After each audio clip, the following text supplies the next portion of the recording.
We're going to get right into it for this video, as to the right is the John B. Ford House, which is a pretty sizable property off of Jefferson Avenue that offers a great view of Lake St. Clair.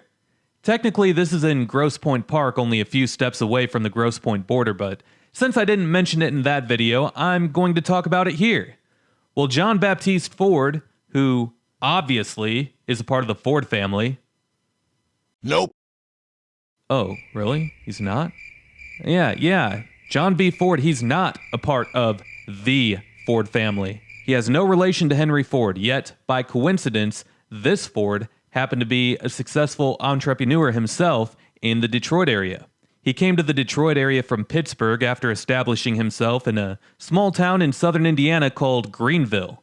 He also lived in New Albany, Indiana, which is right across the Ohio River from Louisville. However, here in Michigan, in Wyandotte, which is a downriver suburb of Detroit, John B. Ford established the Michigan Alkali Company, which still operates today under the name of the Wyandotte Chemical Company. John Baptiste Ford also had a successful business in the Pittsburgh, Pennsylvania area called the Pittsburgh Glass Company. There were also two different places called Ford City, named after this guy, John Baptiste Ford, one north of Wyandotte, which has since been annexed by Wyandotte, and the other being Ford City, Pennsylvania, just northeast of Pittsburgh, which he had a giant glass factory there. But yes, this is the John B. Ford House in Grosse Pointe Park, just west of the border with the City of Grosse Pointe.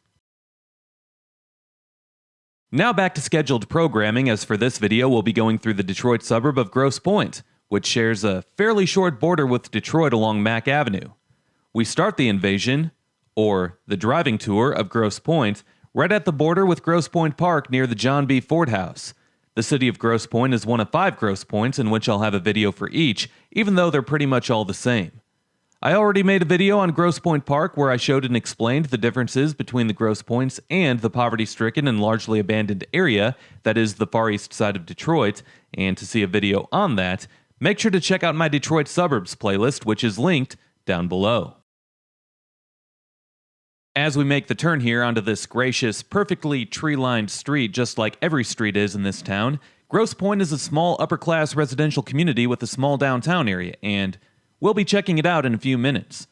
In fact, the only commercial businesses inside of the city of Grosse Pointe would either be found in the small downtown area or along Mack Avenue on the northern border of the city. Everything else in town is strictly residential. Very, very high-end, old money residential at that. If you look up the definition of old money in the dictionary, Grosse Pointe, Michigan would be the definition. Facts. And also, these are facts too. If you look up pompous snob in the dictionary, the definition would be anyone who lives in the Boston, Massachusetts area. But knowing that those are the official dictionary definitions for those phrases, if you were to ever talk to the people who live in one of the Grosse Pointes, you would soon be asking yourself, am I in Michigan or am I in Massachusetts? Is this large body of water that we're near, is this Lake St. Clair or is this the Atlantic Ocean? Well, then you start to head towards the water to see if it's salty or not, but then you quickly realize, oh wait, you can't even do that because Andrew is nowhere to be found, and you need to have a park pass to be able to access the only public space in Grosse Pointe along Lake St. Clair. That's a problem because park passes are only issued to Grosse Pointe residents. So if you're not friends with anyone that lives in one of the Grosse Pointes, or in my case, if Andrew isn't anywhere to be found the one time that you really need him, you can't even access Lake St. Clair from within Grosse Pointe. So basically, if you're talking to snobby people in Grosse Pointe, you're straight out of luck if you're trying to determine if the water is either fresh water or salt water when trying to guess if this is Lake St. Clair or the Atlantic Ocean. Yeah, because that's a real situation that people will often find themselves in when visiting the Grosse Pointes. I'm telling you, and if that's you, you'll just have to get creative and find out a different way. I mean, maybe you could look at a navigation app on your smartphone. Yeah, that might give you an answer. And if you don't have a smartphone, then you're kind of straight out of luck if you're trying to determine whether you're in Boston near the Atlantic Ocean or if you're in Michigan near Lake St. Clair. But if you don't have a smartphone, that's actually kind of a breath of fresh air, because to me that says, oh hey, finally, someone who knows how to have a real conversation these days. Look, I kid. Grosse Pointe residents aren't pompous snobs. I mean, okay, yeah, maybe some of them are like that to an extent, but really, Grosse Pointe residents are the type of people who give education an extremely high level of importance in their lives, and obviously that's not a bad thing. However, Grosse Pointe residents also seem to be the type of people who would rather pay thousands of dollars for a tax evasion lawyer rather than just pay the taxes that they owe. And what's really funny about that is if that they just paid their taxes, not only would they not be dealing with IRS drama and stress, but they would also technically be spending less money than what they're currently paying their lawyer. And if you're from this area, you know when you've met someone from Grosse Pointe. Let's say one day you decide to get out of your comfort zone and go meet some new people. You decide to go to a meetup event at a golf course, and someone shows up with an exotic set of golf clubs. You notice the clubs, and you look at them and say, "Hey man, those are nice clubs." That's all you say. You don't even ask this person any questions about their clubs. You just say, "Hey man, those are nice clubs." And then that person slowly takes off his expensive sunglasses and he bores you to death as he starts going all in for 10 minutes straight on telling you every last detail about how his clubs were made.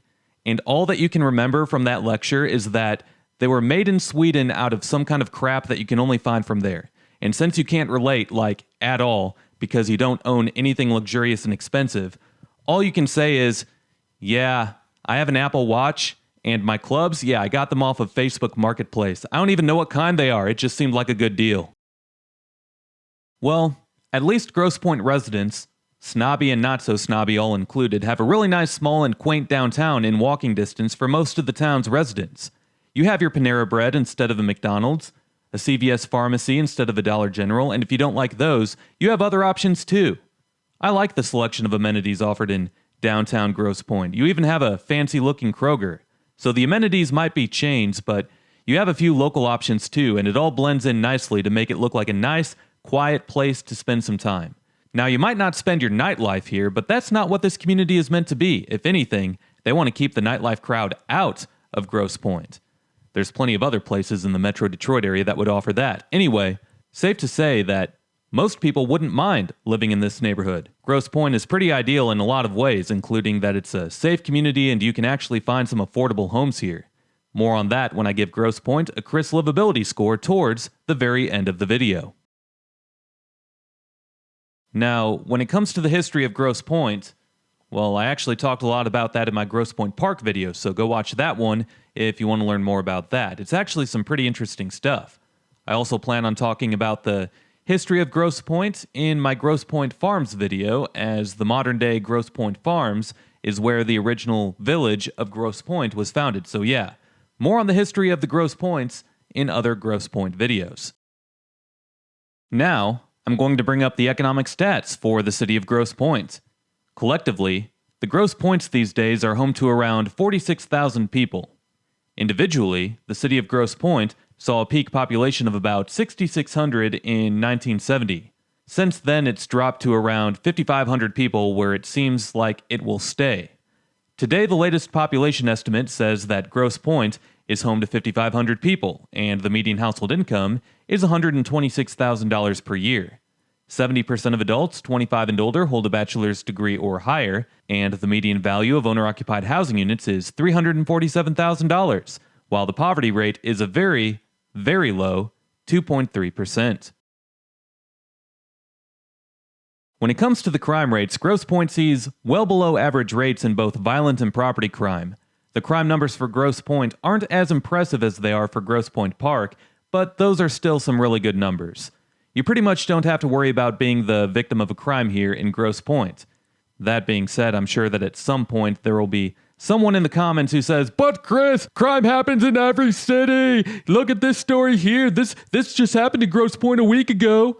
Yeah, I mean, look, you often see stories like this guy here who's accused of using his charity fund for his own personal gain. And obviously you have occasional other traditional forms of crime that happen here once in a while. But yeah, the point stays the same, which is that you don't really have to worry about being the victim of a crime here. I mean, usually the people who say that are the ones who maybe live in Detroit or something and get all upset when people say that crime happens in their city and nowhere else. But yeah, the point stays the same.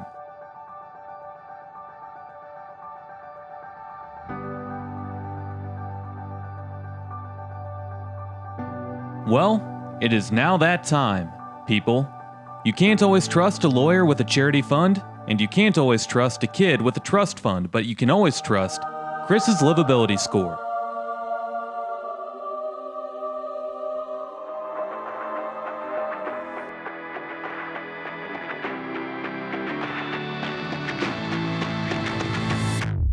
When it comes to the education, Grosse Pointe high schoolers attend Grosse Pointe South High School, which is ranked as not only one of the best high schools in Michigan, but also one of the best high schools in the country.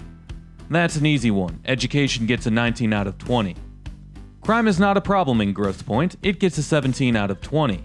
The downtown blocks in Grosse Pointe are really nice, and I feel like you have just enough options to not get bored of it if you live here. I like it. It gets a 14 out of 20. The next category is the economy. And the economy in the Metro Detroit area is better than what it gets credit for because of the state of the city of Detroit. There are plenty of high-paying jobs in the area, and with the fact that there are as many as 46,000 people who live in the wealthy Grosse Pointes, along with all of the elite snobbery in Oakland County far west of here, that kind of proves that the economy is decently strong here. It gets a 17 out of 20. Now, recreational opportunities are there for you if you're a resident of Grosse Pointe.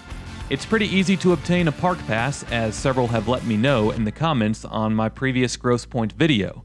If you're not a resident of Grosse Pointe, however, you better know someone who is if you want access to the parks along Lake St. Clair. Also, the country clubs in the area require a super high membership fee, and hiking trails are pretty far away from here. Recreation gets a 10 out of 20. History is next, and the history of the Grosse Pointes is fascinating, but like I said, I mention it more in other Grosse Pointe videos. It gets a 14 out of 20. Amenities is next, and when compared to what's offered in downtown Grosse Pointe Park, downtown Grosse Pointe has more to choose from. It's also a little bit closer to Grosse Pointe Woods, which has even more to offer. It's also a little bit closer to some of the suburban amenities than Grosse Pointe Park is, but it's still pretty isolated from a lot of the major Metro Detroit area amenities, and it's pretty far away from any major shopping area where you can find most of the traditional big box stores, so amenities gets a 10 out of 20. The last category is cost of living, and it's really not the worst in Grosse Pointe. Sure, there's a lot of other areas in Metro Detroit that are cheaper, but in the grand scheme of things, it's really not all that expensive in Grosse Pointe, Michigan in today's real estate market. Nice neighborhoods in many other metro areas around the country will cost you a lot more. Plus, most people don't need a $1.9 million home like this one here, or any of the large homes directly off of Lake St. Clair. There are plenty of other smaller, nice homes that you can purchase if you really want to look in Grosse Pointe. Cost of living gets a 13 out of 20. All in all, the Chris livability score for Grosse Pointe, Michigan is 114 out of 160, putting it in first place out of all of the 23 places that I've done this for so far. Final thoughts here, as the Grosse Pointes aren't for everyone. Some people who are loaded with cash and are looking for a great place to live aren't in the older house thing. Some people like newer construction, and that's okay. Other people do like the old-fashioned charm that you can find throughout the Grosse Pointes. Now, of course, you have your group of people who love having the status of being a resident of one of the Grosse Pointes.